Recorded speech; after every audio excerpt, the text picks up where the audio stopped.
എല്ലാവർക്കും നമസ്കാരം. Welcome back to Niyans. ഗോതമ്പ് പൊടിയും തേങ്ങയും കൊണ്ട് ആവിയിൽ വേവിച്ചെടുത്ത 3 വ്യത്യസ്ത തരം പലഹാരങ്ങളുടെ റെസിപ്പിയാണ് ഇന്നത്തെ വീഡിയോയിലുള്ളത്. അപ്പോൾ ഇത് മൂന്നും എങ്ങനെയാണ് തയ്യാറാക്കുന്നത് നോക്കാം. ഇത് തയ്യാറാക്കുന്നതിന് വേണ്ടി 1 കപ്പ് ഗോതമ്പ് പൊടി എടുക്കാം. അപ്പോൾ അത് അരിപ്പയിലൂടെ ഒന്ന് നന്നായിട്ട് അരിച്ചെടുക്കാം. ഇങ്ങനെ അരിച്ചെടുക്കുന്നതുകൊണ്ട് തന്നെ ചെറിയ ചെറിയ കട്ടകളൊക്കെ ഉണ്ടെങ്കിൽ അതങ്ങ് മാറി കിട്ടുകയും ചെയ്യും. അതുപോലെ നമ്മൾ ഉണ്ടാക്കുന്ന പലഹാരം നല്ലൊരു ടെക്സ്ചറായി കിട്ടുകയും ചെയ്യും. ഈ ഒരു രീതിയിൽ നന്നായി അരിച്ച് അത് മാറ്റി വയ്ക്കാം. ഇനി പഞ്ചസാര ഒന്ന് പൊടിച്ചെടുക്കാം. ഇത് 1/2 കപ്പ് പഞ്ചസാരയാണ്. മിക്സിയുടെ ചെറിയ ജാറിലേക്ക് ഇട്ട് കൊടുക്കാം. പഞ്ചസാര ഇട്ടതിൻ്റെ കൂടെ തന്നെ 3 ഏലക്കായും കൂടി ഇതിലേക്ക് ഇട്ട് കൊടുത്ത് നന്നായിട്ടൊന്ന് പൊടിച്ചെടുക്കാം.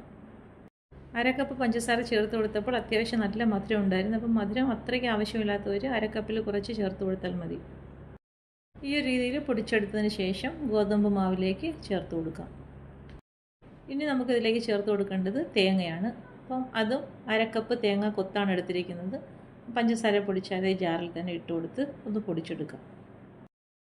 ഇതാ ഈ ഒരു രീതിയിൽ തേങ്ങ പൊടിച്ചതിന് ശേഷം അതും നമുക്ക് നേരത്തെ എടുത്തു വെച്ചിരിക്കുന്ന ഗോതമ്പ് മാവിലേക്ക് ചേർത്ത് കൊടുക്കാം. ഈ ഒരു രീതിയിൽ പൊടിച്ച പഞ്ചസാരയും തേങ്ങയും എല്ലാം ഗോതമ്പ് മാവിലേക്ക് ചേർത്ത് കൊടുത്തതിന് ശേഷം നന്നായിട്ടൊരു സ്പൂൺ ഉപയോഗിച്ചൊന്ന് മിക്സ് ചെയ്ത് കൊടുക്കാം. തേങ്ങയും പഞ്ചസാരയും എല്ലാം ഗോതമ്പ് പൊടിയായിട്ട് നന്നായിട്ടൊന്ന് മിക്സ് ചെയ്തെടുക്കാം.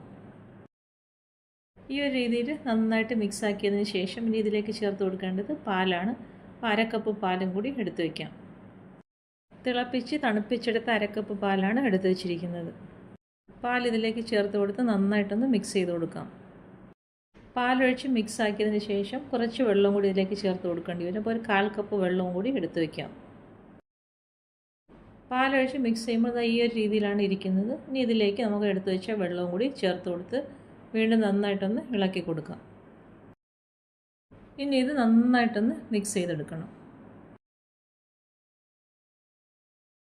അപ്പോൾ അതാ പാലും വെള്ളവും എല്ലാം കൂടി ചേർത്ത് മാവ് നന്നായിട്ട് മിക്സ് ആക്കി എടുത്തിട്ടുണ്ട്. ഈ ഒരു കൺസിസ്റ്റൻസിയാണ് വേണ്ടത്.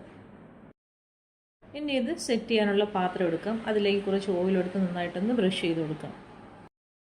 ഞാൻ സെറ്റ് ചെയ്യാൻ വേണ്ടി ഈ സൈസ് 3 കിണ്ണങ്ങളാണ് എടുത്തിരിക്കുന്നത്. അതിലേക്ക് ഓയിൽ നന്നായിട്ടൊന്ന് ബ്രഷ് ചെയ്ത് കൊടുക്കാം. ഇനി ഇതിലേക്ക് കുറച്ച് പൊടിമാവ് ഇട്ട് കൊടുത്ത് നന്നായിട്ടൊന്ന് വട്ടത്തിൽ ചുറ്റിച്ചെടുക്കാം. ഈ ഒരു രീതിയിൽ പാത്രങ്ങളെല്ലാം സെറ്റ് ചെയ്തെടുക്കാം.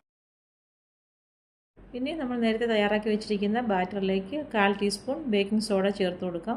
പിന്നീട് അതിന് മുകളിലായി ഒരു ചെറിയ നാരങ്ങയുടെ പകുതിയും കൂടി പിഴിഞ്ഞൊഴിച്ച് കൊടുക്കാം. അതിനുശേഷം ഇത് നന്നായിട്ടൊന്ന് സ്പൂൺ ഉപയോഗിച്ച് മിക്സ് ചെയ്ത് കൊടുക്കാം. ഈ രീതിയിൽ സ്പൂൺ ഉപയോഗിച്ച് നന്നായിട്ട് മിക്സ് ചെയ്ത് കൊടുത്തതിന് ശേഷം നേരത്തെ നമ്മൾ തയ്യാറാക്കി വെച്ചിരിക്കുന്ന പാത്രങ്ങളിലേക്ക് 1/4 ഭാഗത്തോളം ബാറ്റർ ഒഴിച്ചു കൊടുക്കാം.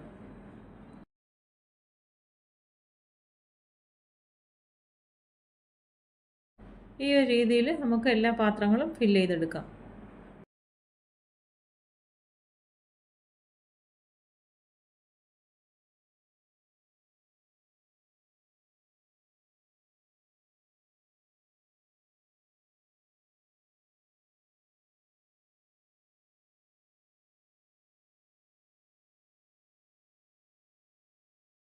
ബാറ്ററി പാത്രങ്ങളെല്ലാം ഫില്ല് ചെയ്തതിന് ശേഷം ഇതേപോലെ 2-3 തവണയൊന്ന് ടാപ്പ് ചെയ്ത് കൊടുക്കാം. ഇനി കുറച്ച് നട്ട്സ് ഇതിൻ്റെ പുറത്തായിട്ടൊന്ന് സ്പ്രെഡ് ചെയ്ത് കൊടുക്കാം.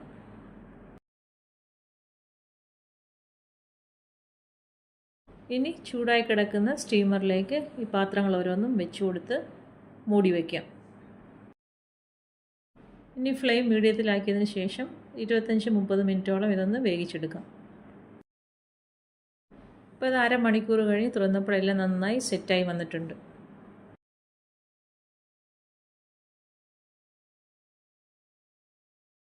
ഇനി ഇത് നന്നായിട്ട് തണുക്കുന്നത് വരെ ഒന്ന് വെയിറ്റ് ചെയ്യാം. നന്നായിട്ട് തണുത്തതിന് ശേഷം ഒരു കത്തി ഉപയോഗിച്ച് പാത്രത്തിൻ്റെ സൈഡിൽ നന്നായിട്ടൊന്ന് വിടുവിച്ചെടുക്കാം.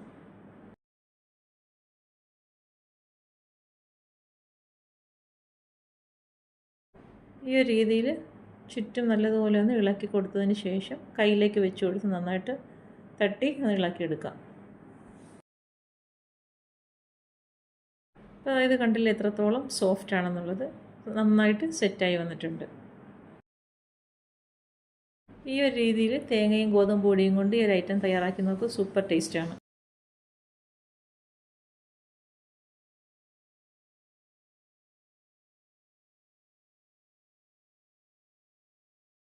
അടുത്തത് ഗോതമ്പ് മാവ് കലക്കി വാഴയിലയിൽ പരത്തി ആവിയിൽ വേവിച്ചെടുത്ത അടയാണ്. ഇതെങ്ങനെയാണ് തയ്യാറാക്കുന്നതെന്ന് നോക്കാം.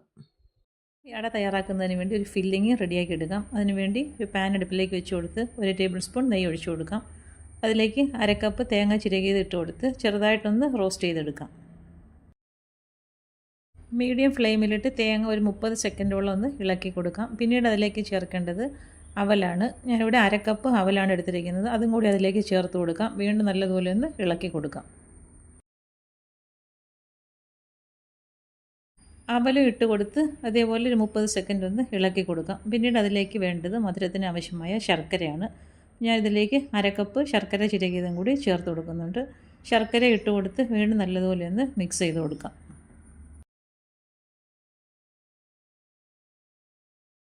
ശർക്കര ഇട്ട് കൊടുത്ത് നല്ലതുപോലെ ഒന്ന് ഇളക്കി കൊടുക്കാം. അപ്പോൾ ശർക്കര ചെറുതായിട്ടൊന്ന് മെൽറ്റായി വരുന്ന സമയമാകുമ്പോഴേക്കും ഫ്ലെയിം ഓഫ് ചെയ്തെടുക്കാം.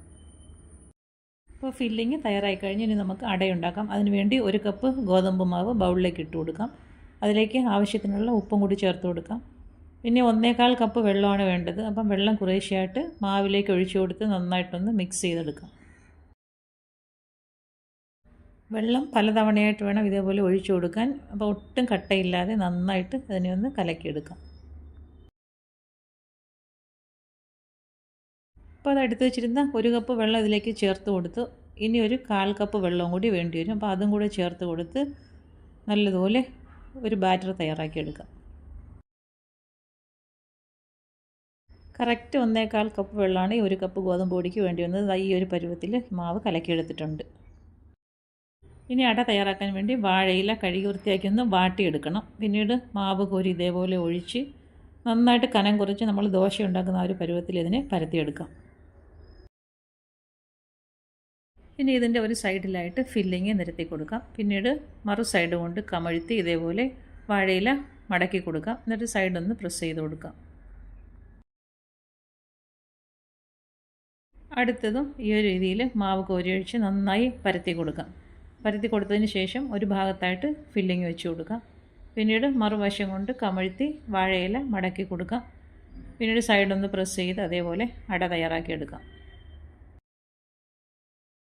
ഇനി തയ്യാറാക്കി വെച്ച അട നമുക്ക് സ്റ്റീമറിലേക്ക് വെച്ച് കൊടുക്കാം. മൂടി വെച്ച് നന്നായിട്ടൊന്ന് വേവിച്ചെടുക്കാം. അപ്പോൾ അത് അട നന്നായിട്ട് വെന്ത് പരുവായി വന്നിട്ടുണ്ട്. ഇനി അടുപ്പിൽ നിന്ന് മാറ്റി നന്നായിട്ട് തണുത്തതിന് ശേഷം വാഴയിലയിൽ നിന്ന് ഇളക്കിയെടുക്കാം. സൂപ്പർ സോഫ്റ്റ് ആയിട്ടുള്ള അടയാണ്. ഈ ഒരു രീതിയിൽ അടയൊന്ന് തയ്യാറാക്കി നോക്കൂ. അട നന്നായിട്ട് ചൂട് മാറിയതിന് ശേഷം ഇലയിൽ നിന്ന് ഇളക്കിയെടുക്കുക, അല്ലെങ്കിൽ ഇത് ഇലയിൽ ഒട്ടിപ്പിടിക്കും.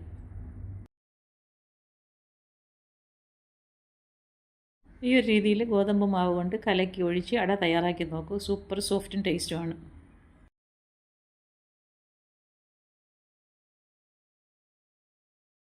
ഈ അട കണ്ടാൽ തന്നെ അറിയാമല്ലോ എത്രത്തോളം സോഫ്റ്റ് ആണെന്നുള്ളത്.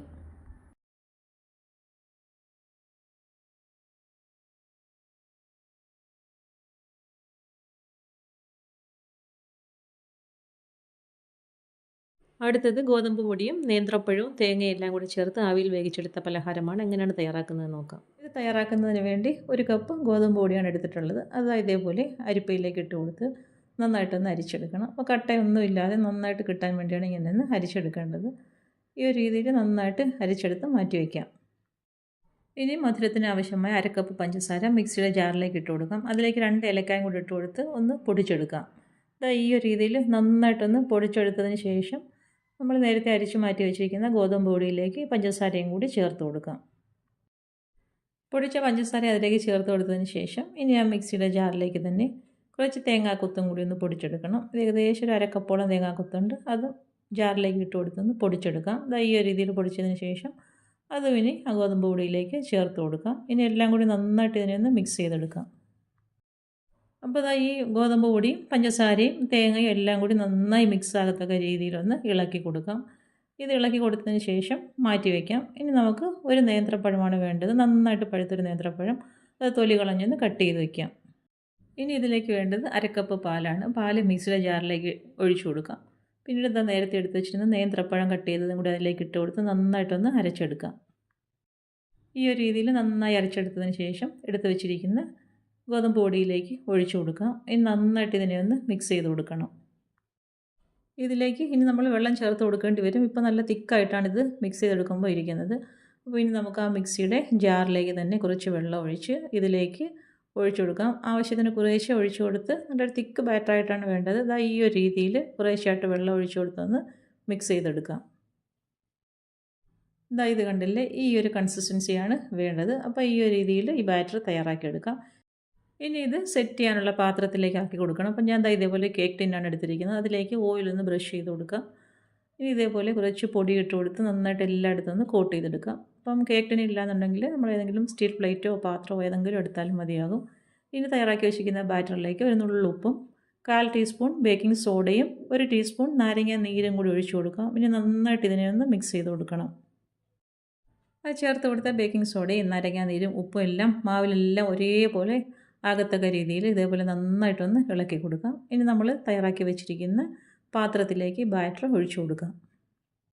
നമ്മൾ എടുക്കുന്ന ഏത് പാത്രമായാലും ഇതേപോലെ ഈ ഒരു രീതിയിൽ ഓയിലും ബ്രഷ് ചെയ്ത് കൊടുത്ത് കുറച്ച് പൊടിമാവും കൂടി ഇട്ട് കൊടുത്തൊന്ന് കോട്ട് ചെയ്തെടുത്തതിന് ശേഷം വേണം ഇതേപോലെ ബാറ്റർ ഒഴിച്ചു കൊടുക്കാൻ.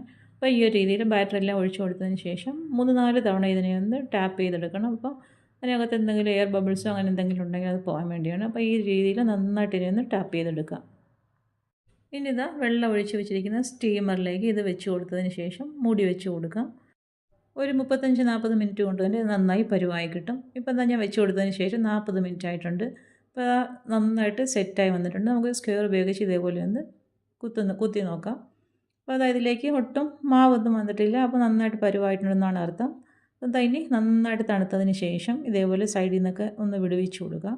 വിടുവിച്ച് കൊടുത്തതിന് ശേഷം ഇത് നമുക്ക് കൈ കൊണ്ട് ഇതേപോലെ ആക്കിയതിന് ശേഷം കമിഴ്ത്തിയിട്ട് ഇത് പാത്രത്തിൽ നിന്ന് മാറ്റാം. ഇത് കണ്ടില്ലേ എത്രത്തോളം സെറ്റായി വന്നിട്ടുണ്ടെന്ന്. അപ്പം സൂപ്പർ സോഫ്റ്റ് ആയിട്ടുള്ളൊരു ഐറ്റമാണ്. അപ്പോൾ ഈ ഒരു രീതിയിലൊന്ന് ട്രൈ ചെയ്ത് നോക്കൂ. വീട്ടിലെപ്പോഴുമുള്ള ചേരുവകൾ കൊണ്ട് വളരെ ഈസിയായി തന്നെ നമുക്ക് ഈ ഒരു ഐറ്റം തയ്യാറാക്കിയെടുക്കാം. ഇതിനെ ഒന്ന് കട്ട് ചെയ്തെടുക്കാം. കട്ട് ചെയ്യുമ്പോൾ അറിയാമല്ലോ എത്രത്തോളം സോഫ്റ്റ് ആണെന്നുള്ളത്. ഇത് കട്ട് ചെയ്യുമ്പോൾ തന്നെ അറിയാമല്ലോ നല്ല സോഫ്റ്റ് ആയിട്ടാണ് ഇരിക്കുന്നത്. അതേപോലെ നല്ല ടേസ്റ്റിയുമാണ്. അപ്പോൾ ഈ ഒരു രീതിയിൽ ഈ ഒരു 4 മണി പലഹാരം ഒന്ന് ട്രൈ ചെയ്ത് നോക്കൂ. നല്ല സൂപ്പർ ടേസ്റ്റുള്ളൊരു ഐറ്റമാണ്. കുട്ടികൾക്കൊക്കെ തീർച്ചയായിട്ടും ഇഷ്ടപ്പെടും. അപ്പോൾ ഈ ഒരു രീതിയിൽ എല്ലാവരും തയ്യാറാക്കി നോക്കൂ. അപ്പോൾ ഇന്നത്തെ വീഡിയോ ഇത്രയേ ഉള്ളൂ. ഇഷ്ടമായി ലൈക്ക് ചെയ്ത് സബ്സ്ക്രൈബ് ചെയ്ത് സപ്പോർട്ട് ചെയ്തേക്കൂ. വീണ്ടും അടുത്ത വീഡിയോയിൽ കാണുന്നത് വരെ bye from Niyans. Thanks for watching.